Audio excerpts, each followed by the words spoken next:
a la clase teórica número 13, donde continuaremos con el tema de iones en solución. En esta clase vamos a desarrollar el concepto de actividad iónica y vamos a analizar la teoría de Debye-Hückel. Antes de definir el concepto de actividad iónica, primero tenemos que definir estado estándar. Es preciso primero introducir dos cambios en la definición de estado estándar, tal como lo vieron ustedes hace algunos teóricos para compuestos no cargados. Primero, la composición de las soluciones electrolíticas se expresa casi siempre en molalidades y no en fracción molar. Pero aparte también hay que considerar el efecto de la disociación del electrolito. Por ejemplo, para el cloruro de sodio vamos a tener que se produce en solución dos especies, cloruro y sodio. De tal forma que la ley de Henry que tienen ustedes escrita en el medio del gráfico, si la molalidad está elevada al cuadrado, dado que se produce para el caso del ejemplo del cloruro de sodio dos especies en solución. Entonces, en este caso, el estado estándar se trata de un estado hipotético en el cual el soluto existiría a una molalidad igual a 1, ¿sí? Una presión estándar de 101,32 kilopascales, pero en un ambiente típico de una solución sumamente diluida que obedezca a la ley de Henry. Entonces, el estado estándar del que estamos hablando está marcado en el esquema, ¿sí?, con un círculo y una cruz. Entonces vean que es un estado hipotético, ¿sí?, que cumple con la ley de Henry. La actividad, tal como fue definida para compuestos no cargados, es igual al coeficiente de actividad por la concentración.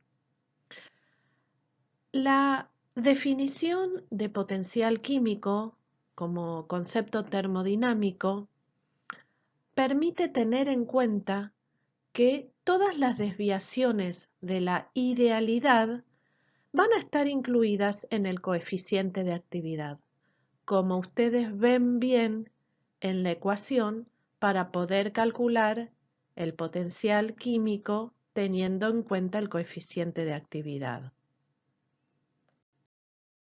Al ocuparnos de las soluciones de electrolitos, resulta muy adecuado utilizar las actividades de las especies iónicas individuales. Lo único que pasa es que este procedimiento ofrece algunas dificultades. La necesidad de una neutralidad eléctrica global en la solución impide todo aumento en la carga procedente de los iones positivos sin que haya un incremento igual en la carga debido a los iones negativos. O sea, podemos cambiar la concentración de una solución de cloruro añadiéndole números iguales de iones sodio y cloruro, para el caso del cloruro de sodio. Igualmente, es útil definir el potencial químico para este electrolito como el potencial químico iónico medio, teniendo en cuenta la contribución al potencial de los iones sodio más la contribución al potencial de los iones cloruro. ¿Qué nos indica lo que acabamos de decir? Lo que acabamos de decir indica que ambos iones tienen la misma responsabilidad sobre la no idealidad. Entonces, para el cálculo de potencial químico de una especie de electrolito, es útil definir la actividad iónica media. La actividad iónica media, tal como ven en la ecuación recuadrada en celeste, es la media geométrica entre la actividad iónica del catión y la actividad iónica del anión. Y vean que cada una de las actividades están elevadas al número de especies que se forman, ya sea del anión o del catión. Una vez que definimos el concepto de actividad iónica, vamos a analizar cómo se puede medir. Si bien tenemos que tener en cuenta el principio de electroneutralidad de las soluciones, vamos a ver que utilizando electrodos selectivos se puede medir la actividad individual de los iones. Las actividades medidas entonces con estos electrodos selectivos no van a ser actividades termodinámicas absolutas, sino que van a requerir una calibración previa con una solución de actividad conocida. Existen muchos ejemplos de electrodos selectivos que se usan actualmente, y la diferencia está en el tipo de membrana selectiva que usa, que hacen que ese electrodo sea selectivo para un determinado ion. Existen electrodos de membranas cristalinas, electrodos de membrana no cristalina y otros tipos de electrodos selectivos.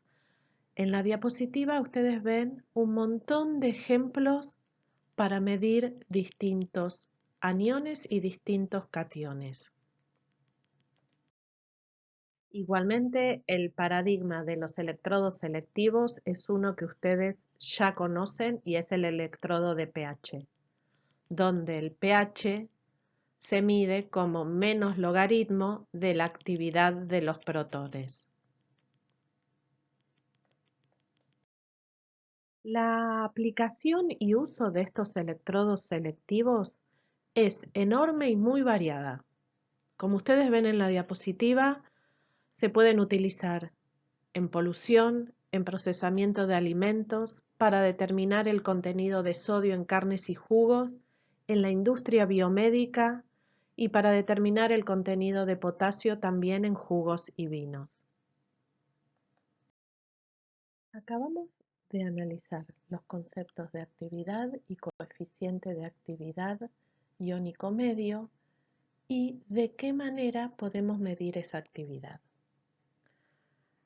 No hay modelo que explique adecuadamente las desviaciones de la idealidad para las disoluciones de solutos neutros que ya estuvieron discutiendo en teóricos anteriores. El motivo es que las desviaciones derivan de las interacciones de A con A, de B con B y de A con B, que son específicas de los componentes A y B. Entonces, esto excluye un modelo general que valga para cualquier A y B. Sin embargo, la situación para las disoluciones de electrolitos es un poco distinta. Las desviaciones del comportamiento de la disolución ideal ocurren a concentraciones mucho más bajas para los electrolitos que para los no electrolitos, porque la interacción dominante entre los iones en un electrolito es una interacción electrostática de largo alcance, por encima de las interacciones de corto alcance de tipo Van der Waals. Debido a su largo alcance, la interacción de Coulomb entre iones no se puede despreciar, incluso en disoluciones diluidas de electrolitos. Entonces, esta interacción de Coulomb es lo que se permite que se formule un modelo de disoluciones de electrolitos por la siguiente razón. La interacción atractiva o repulsiva entre dos iones depende solo de su carga y separación, y no de su identidad química. Por lo tanto, las interacciones soluto-soluto pueden modelarse conociendo solo la carga de los iones y el modelo va a ser independiente de la identidad del soluto. Sabemos que el potencial químico del soluto en una disolución diluida es más bajo que en una disolución de solutos sin carga. ¿Por qué ocurre esto? Porque la disminución del potencial químico del soluto es debida a que la interacción electrostática neta entre los iones que rodean a un ion central arbitrario es atractiva en lugar de repulsiva. Y entonces, en esto se basaron Peter Debye y Erich Huckel para describir su teoría para explicar estas observaciones. Lo primero que vamos a ver son los postulados, en qué se basaron para el desarrollo de la teoría que permite cuantificar esa desviación. Primero, los electrolitos fuertes se disocian por completo en iones. Las desviaciones que se van a observar respecto al comportamiento ideal se atribuyen a las interacciones eléctricas entre los iones. Se postula que cada ion está rodeado por una atmósfera iónica de iones de carga opuesta. O sea, que es más probable que el ion central esté rodeado por iones de carga opuesta. Eso es la atmósfera iónica. Es un concepto sumamente importante para explicar un montón de características que presentan las disoluciones de electrolitos. La atmósfera iónica no es estática. Para tener en cuenta el efecto del movimiento, se necesita modificar la imagen de la atmósfera iónica como una nube esférica de carga estática. Como los iones que forman la atmósfera no se reubican inmediatamente al moverse el ion, la atmósfera no está completamente formada delante del ion en movimiento ni está completamente deshecha detrás del ion, que es lo que podemos ver en la parte B del esquema. El efecto global entonces es el desplazamiento del centro de carga de la atmósfera a una corta distancia detrás del ion que se mueve. Ya que las dos cargas son opuestas, el resultado entonces es un retraso del ion en movimiento. Entonces, esta disminución en la movilidad de los iones se denomina efecto de relajación. Una confirmación de esta imagen se obtiene viendo que las conductividades de iones a altas frecuencias, las cuales son mayores que a bajas frecuencias, la atmósfera no tiene tiempo para adaptarse a la dirección rápidamente cambiante del movimiento del ion. Y el efecto del campo tiende a un promedio nulo. El último de los postulados que vamos a ver es el cuarto. La desviación de la idealidad se expresa como diferencia de potencial químico. ¿Sí? Como diferencia de potencial químico entre el estado ideal y el estado real, como lo tienen ejemplificado en la diapositiva.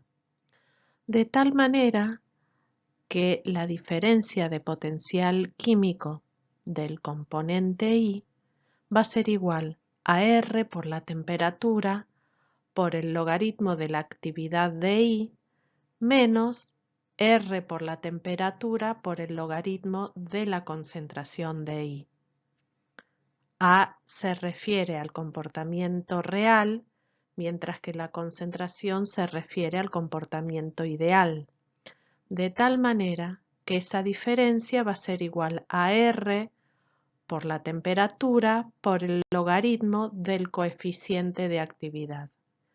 Bien, como habíamos dicho al principio, que el coeficiente de actividad engloba todas las desviaciones del comportamiento esperado. Acabamos de comentar que el coeficiente de actividad nos indica, nos da una idea de cuánto es ese alejamiento del comportamiento ideal. Ahora bien, esa variación de potencial químico, el valor calculado, el valor cuantificado, ¿qué significa? En este caso, significa la energía libre de Gibbs adicional debida a las interacciones electrostáticas de los iones en la solución. O sea, tiene que ver con el trabajo que se realiza para poder tener esa distribución tan característica del ion central con su atmósfera iónica. Entonces, veamos un ejemplo, veamos un problema. Para una solución acuosa de 0,005 molar de cloruro de potasio a 25 grados centígrados y coeficiente de actividad iónico medio igual a 0,901. Nos preguntan cuál es entonces el valor de diferencia de potencial químico. ¿Sí? Esa energía libre de Gibbs adicional debida a esa nueva disposición. Entonces calculamos la variación de potencial químico como habíamos visto hace un momento. R por T por el logaritmo del coeficiente de actividad. Hay un 2 porque se forman en solución dos tipos de iones, cloruro y potasio. De tal manera que colocamos todos los datos que tenemos en el problema y nos va a dar el valor de la energía libre de Gibbs adicional debida a esta disposición, que es menos 517 Joule sobre mol. Acabamos de indicar que la diferencia de potencial químico corresponde al trabajo eléctrico de carga del sistema en esa distribución, correspondiendo su valor a una energía libre de Gibbs adicional. Y lo podemos calcular como el número de especies que se forman por R por la temperatura por el logaritmo natural del coeficiente de actividad. Veámoslo de otra forma. Imaginemos una solución en la cual todos los iones tienen sus posiciones reales, pero que las interacciones de Coulomb han sido eliminadas. Entonces, la diferencia de la energía libre de Gibbs molar entre la solución ideal y la solución real va a ser igual a ese trabajo eléctrico, que es el trabajo eléctrico debido a la carga del sistema en este arreglo que estamos viendo en esta clase teórica, ¿sí? La distribución del ion central con su atmósfera iónica circundante. Entonces, si queremos calcular el coeficiente de actividad en esta situación, vamos a tener que despejarlo de esa ecuación. Entonces, el logaritmo natural del coeficiente de actividad va a ser igual al trabajo eléctrico sobre el número de especies por R por la temperatura. Pero para poder ir avanzando y llegar hasta la ley límite de Weis-Hückel, hay otro aspecto también que tenemos que tener en cuenta, y que ese trabajo eléctrico va a ser igual al potencial de Coulomb por el diferencial de carga. Entonces, basándonos en estas dos ecuaciones y luego de un análisis matemático, vamos a llegar a la ley límite de Debye-Hückel, que nos indica que el logaritmo del coeficiente de actividad es igual a menos A, que ya vamos a ver qué es, por el producto de carga, Z más por Z menos, por la raíz de la fuerza iónica. Si bien escapa al contenido de esta clase toda la demostración matemática de cómo llegamos a esta ley límite, lo que sí vamos a hacer es ver algunos aspectos interesantes e importantes para llegar a comprender cuál es el significado de la ley límite de Debye-Hückel.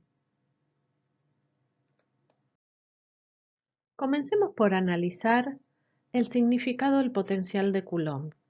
El potencial de Coulomb a una distancia r de un ion aislado de carga Z por E en un medio de permitividad o constante dieléctrica epsilon sigue o se comporta según la fórmula que ustedes ven en la parte superior de la diapositiva. ¿Qué es R, esa distancia que estamos comentando? R, como bien lo ven ustedes en el esquema, es el radio de la atmósfera iónica, ¿sí? La zona donde se encuentran mayoritariamente iones de carga contraria con respecto al ion central. Entonces, calculado el potencial de Coulomb de esa manera, nos va a permitir cuantificar el trabajo eléctrico para introducir una carga eléctrica en el radio de influencia del ion central. ¿Qué es lo que sucede entonces? La atmósfera iónica produce una disminución del potencial. Pero lo que se observa en realidad es que, si bien la atmósfera iónica produce una disminución del potencial con la distancia, lo hace en forma más marcada que lo que indica la expresión que vimos en la diapositiva anterior. Este apantallamiento es un problema familiar en el área de electrostática y su efecto se tiene en cuenta entonces reemplazando el potencial de Coulomb por el concepto de potencial de Coulomb apantallado. Entonces la expresión se debe corregir. ¿Sí? Entonces si ustedes ven la ecuación en la parte inferior de la diapositiva, van a ver que el potencial de Coulomb apantallado tiene una adición de E a la menos R sobre B. R era el radio de la atmósfera iónica, ¿sí? La zona donde había mayoritariamente iones de carga opuesta con respecto al ion central. Ahora bien, ¿qué es B? B también es un valor de radio, pero es el valor del radio de la esfera donde solo se encuentran contraiones, ¿sí? Observen el esquema.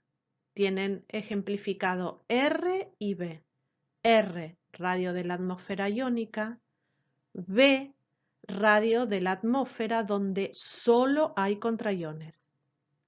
Y ese radio se llama radio de Debye, que en un momentito vamos a volver a hablar de este concepto. Analicemos un poco más el significado del radio de Debye. El espesor de la atmósfera iónica definido de esta manera, ¿sí? Esfera donde solo se encuentran contraiones alrededor del ion central, es un parámetro muy importante en la teoría de las soluciones iónicas. Y vamos a tratar de ir analizando cuáles son los factores que hacen que el radio de Debye cambie, pueda aumentar o pueda disminuir. Si miramos esta tabla sobre los valores de radio de Debye en soluciones acuosas de distinta concentración, en sales que sean 1,1, 1,2, 2,2 o 1,3, vamos a ver que a medida que se agregan más cargas iónicas a la solución, los contraiones se van a compactar más alrededor del ion central. Con lo cual, cuando aumente la concentración de cargas, los valores del radio de Debye van a ir disminuyendo. ¿Sí? Miren, por ejemplo, para el caso de la sal 1,1, cómo va cambiando el radio de Debye, cómo va disminuyendo cuando partimos de una solución relativamente diluida de 10 a la menos 4 molar y vamos aumentando la concentración de carga hasta 10 a la menos 1. ¿Sí? El valor de radio de Debye disminuye. Otro aspecto interesante es, miren en qué orden está el radio de Debye. Estamos hablando de nanómetros, ¿sí? El radio de Debye tiene valores, ¿sí? En el rango de nanómetros. Analicemos un poco más de qué otros factores depende el radio de Debye.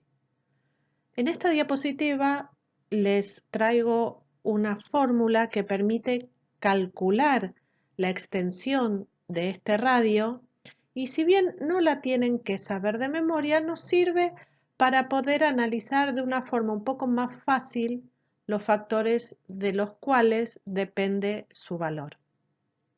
El radio de Debye se puede ejemplificar con la letra B o con RD y va a depender del libro del que ustedes estudien, ¿sí? O sea, se puede ejemplificar de ambas maneras. Vamos a ver que es directamente proporcional a la energía térmica. ¿Qué quiere decir eso?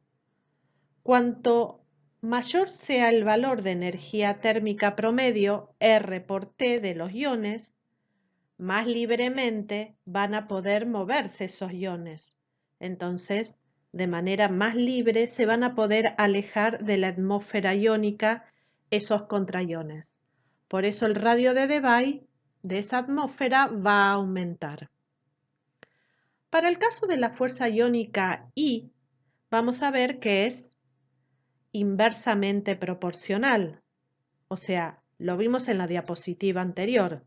Cuando aumenta la concentración de carga, ¿sí? El radio de Debye disminuye porque las cargas empiezan a concentrarse más cerca del ion central.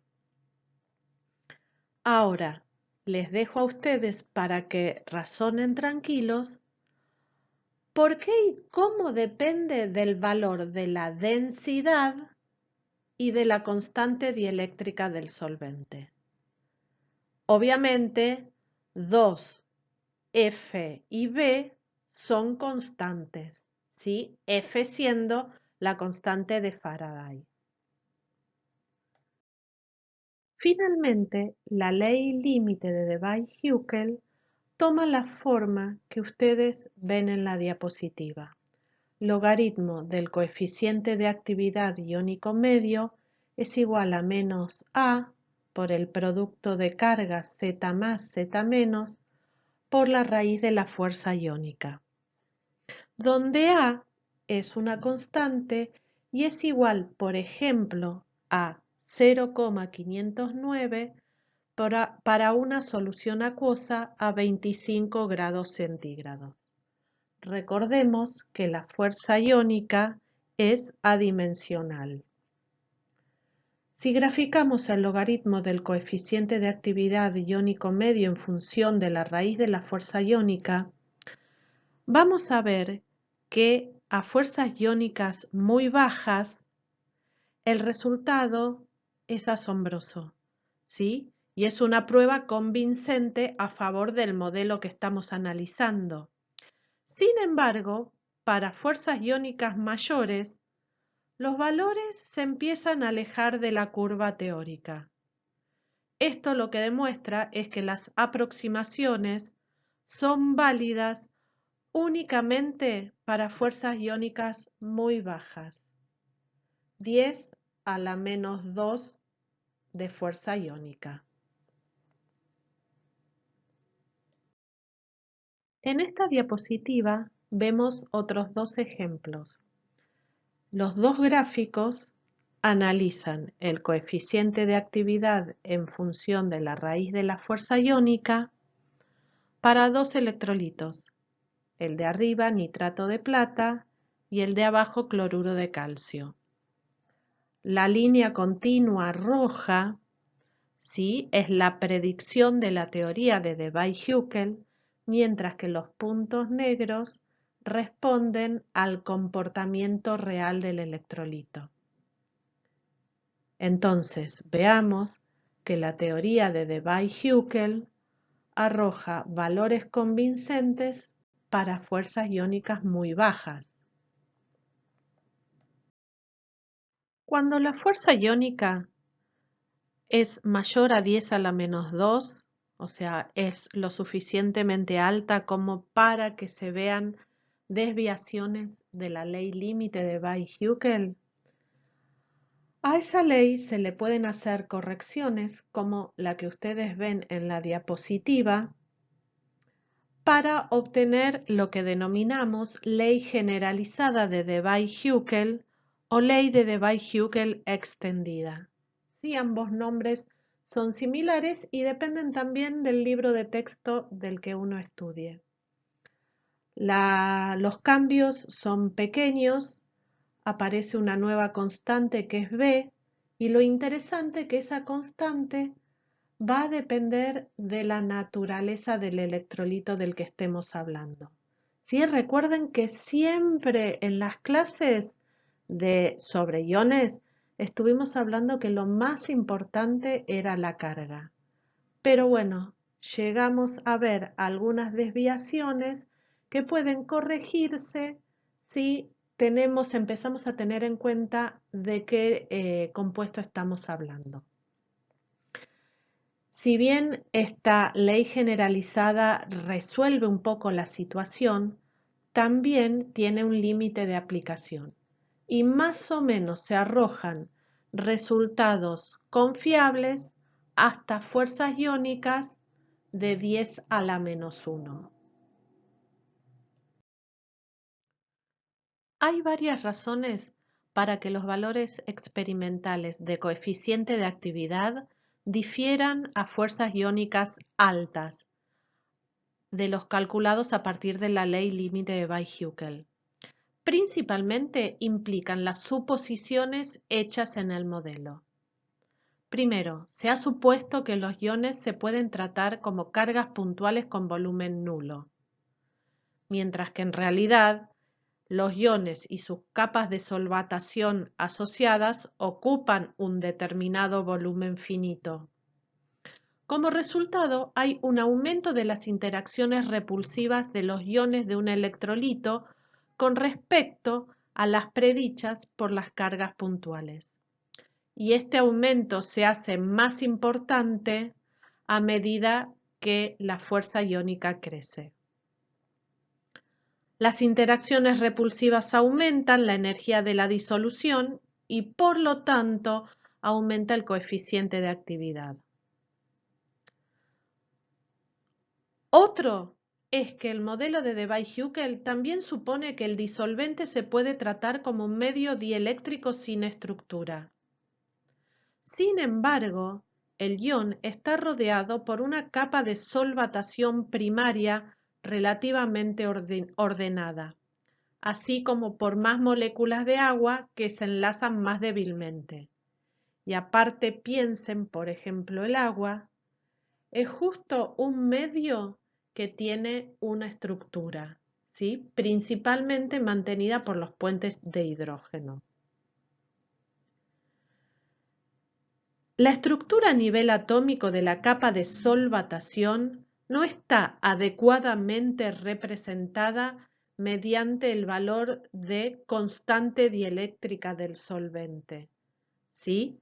Entonces, por eso es importante tener en cuenta que el solvente no solo se puede caracterizar por el valor de la constante dieléctrica, sino que hay que tener en cuenta su estructura y aparte que puede formar una capa de solvatación alrededor del ion que estamos estudiando. Y por último, otro factor que no se ha tenido en cuenta es que a medida que aumenta la fuerza iónica y aumenta la concentración de carga, aparecen los pares iónicos, de forma que la concentración de esas especies iónicas es menor que la que se calcula suponiendo la disociación completa. Como ninguno de los modelos usuales que estamos viendo, la ley límite de Weis-Hückel, la ley de Debye-Hückel extendida, son válidos a altas fuerzas iónicas, los modelos se siguen tratando de corregir. Y lo que les traigo en esta diapositiva es un ejemplo de una de las últimas modificaciones que se realizó a la ley límite de Weis-Hückel, que se conoce como la ecuación de Davis. Entonces, esta ecuación trata también de arrojar valores correctos para fuerzas iónicas mayores. Pero esto se los traigo a manera de detalle para que vean que lo importante es que la forma básica de la ley límite de Weis-Hückel se sigue utilizando hoy en día. Aunque se le hacen pequeñas correcciones, es lo suficientemente poderosa para que se siga utilizando y el modelo se siga utilizando hoy en día. A modo de resumen, podemos ver que a partir de la definición de diferencia de potencial químico definido como energía libre de Gibbs adicional o trabajo eléctrico, pudimos llegar a la ley límite de Weis-Hückel para cuantificar el coeficiente de actividad como menos A por el producto de carga Z más Z menos por la raíz de la fuerza iónica. Entre ambos extremos pasamos por el análisis de trabajo eléctrico, analizamos el potencial de Coulomb, hablamos del potencial de Coulomb no apantallado y el potencial de Coulomb apantallado con las correcciones pertinentes, lo que nos permitió introducir el concepto de radio de Debye y cómo variaba este radio en función de la fuerza iónica y concentración de carga. El producto K por T, y les dejé de tarea para que ustedes analicen cómo varía con la densidad del medio y la constante dieléctrica. Y por último, analizamos la ley límite de Weis-Hückel, la ley de Debye-Hückel generalizada y una de las últimas correcciones que está incluida en la ecuación de Davis. Y también resumimos cuáles eran las posibles explicaciones para justificar las desviaciones observadas. Si bien la ley límite de Weis-Hückel se describió en 1920, hoy en día, como les vine comentando en las últimas diapositivas, se sigue utilizando dicha teoría y dicha ley límite también. Les traigo un par de ejemplos nada más para que ustedes vean cómo se siguen publicando trabajos utilizando la teoría de Debye-Hückel. El primero, publicado en la revista Food Chemistry del 2016, analizan las interacciones de dos colorantes alimentarios con ceroalbúmina bovina y ese análisis lo hacen a través de la teoría de Weis-Hückel. El trabajo del extremo inferior es del 2010 y analizan la cinética controlada por difusión en reacciones enzimáticas con sustratos cargados. Y obviamente en el resumen ustedes ven ahí que utilizan la teoría de Debye-Hückel. Por último, este ejemplo de trabajo publicado en el año 2015 en la revista Biochemistry analiza a través de la teoría de Debye-Hückel la modulación de la enzima sodio-potasio ATPasa por iones magnesio. De esta manera les quiero mostrar cómo una teoría que se describió allá por el 1920 tiene una actualidad enorme y se sigue utilizando y aplicando para analizar situaciones lejos de la idealidad con compuestos iónicos. Por último, me resta mostrarles la bibliografía a la que pueden consultar si quieren profundizar sobre el tema y recordarles que cualquier duda o inquietud que tengan sobre estos temas los pueden volcar en los foros de teóricos.